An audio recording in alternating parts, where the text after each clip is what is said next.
महाभारत युद्ध में विषादग्रस्त अर्जुन को भगवान श्री कृष्ण देखते ही रहते हैं और सुनते ही रहते हैं, क्योंकि किसके मन की स्थिति को जानने के लिए उसको ही पहले सुनो और उनको थोड़ा निरीक्षण करो।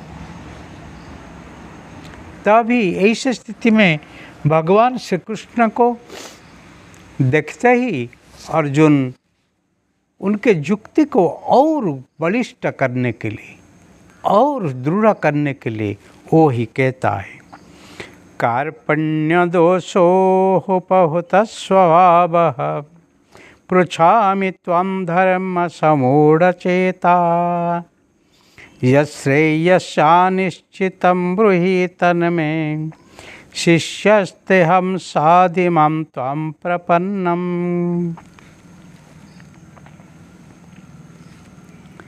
कार्पण्य दोष उपहत स्वभाव।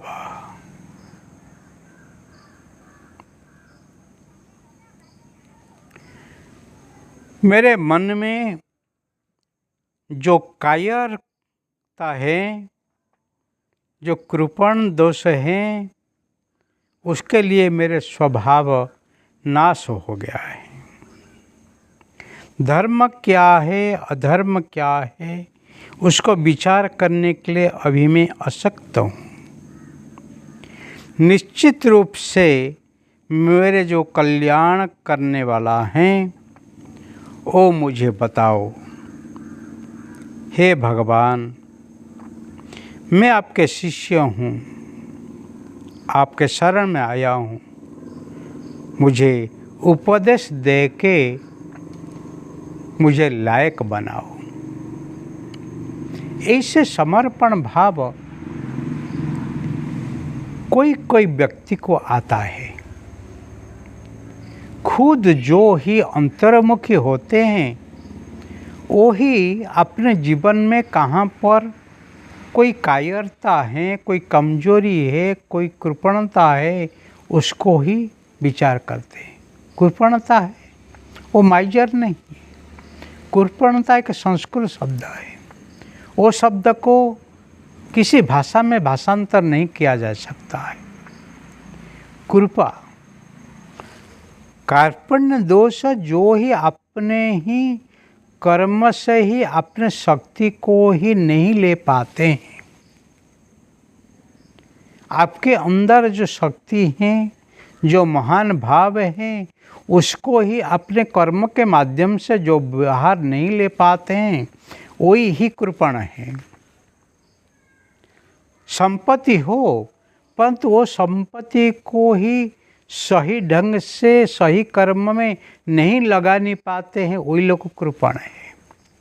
कि धन संपत्ति को इकट्ठी करना और खर्चा नहीं करना कृपणता नहीं है, वो तो एक मजबूरी है, वो कमजोरी है। परंतु कृपणता एक महान शब्द है। जो ही भाव से विभोर होके अपने संपत्ति को ही लेना चाहते हैं, वो कृपण भाव से ही ऊपर आते हैं। इसीलिए अर्जुन यहाँ कहते हैं, जो कृपण भाव मेरा है, मेरे जो कार्पण्य दोष है, मेरे जो मन में है, आत्मीयजनों को देखते ही अभी कायर में हो गया हूँ, उसी से मुझे ही मुक्त कीजिए, क्योंकि मेरा मन ही विभोर हो गया है। मैं कैसे ही उससे ऊपर आ जाऊं? अच्छा क्या है, बुरा क्या है, वो ही विचार करने के लिए मेरे पास शक्ति नहीं है। और जे मेरे लिए यश्रेयम शानिश्चितम ब्रूहि तन्मे, जे मेरे लिए निश्चित कल्याण करने वाला है। अच्छा अच्छे सुनने वाला हूँ, अच्छा अच्छे होने वाले हैं, ऐसे नहीं है। मेरे कल्याण जो ही होगा, निश्चित कल्याण होगा। भले वो कटु कैसे नहीं है, भले एक कितनी ही अप्रिय नहीं है, फिर भी मुझे कहो, शिष्यस्ते हम साधि माम तम प्रपन्न। मैं आपके शिष्य रूप में, आपके शरण में मैं चरण में जाता हूँ। इसलिए शरण लेते हुए जो शिष्य है कभी ही गुरु ज्ञान से दूर नहीं रहते हैं। गुरु से ज्ञान लेना हो तो पहले उनके चरण में शरण जाओ, पहले उनके पास से शिष्यत्व भाव को प्रकाश करो, पहले उनको समझने के लिए कोशिश करो।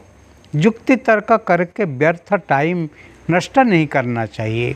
और इस स्थिति में अर्जुन जब भगवान के पास से शरण जाते हैं तभी भगवान से मुख से ये अमृत गीता ज्ञान ही निकलता रहता है। वही पंक्ति है, वही श्लोक है जो ही गीता ज्ञान लाने के लिए समर्थ है। उसी को गीता ज्ञान का ही चाबी कहने से ही अत्युक्ति नहीं है। वही श्लोक को कहना है वो गीता ज्ञान के लिए ही एक प्रथम प्रदर्शिका है। और आगे हम देखेंगे कि भगवान के पास अर्जुन जब समर्पित होके फिर चुप होके रह गया, फिर भगवान क्या बोले, भगवान को कैसे मार्गदर्शन दे, वही गीता ज्ञान है। हरि ओम।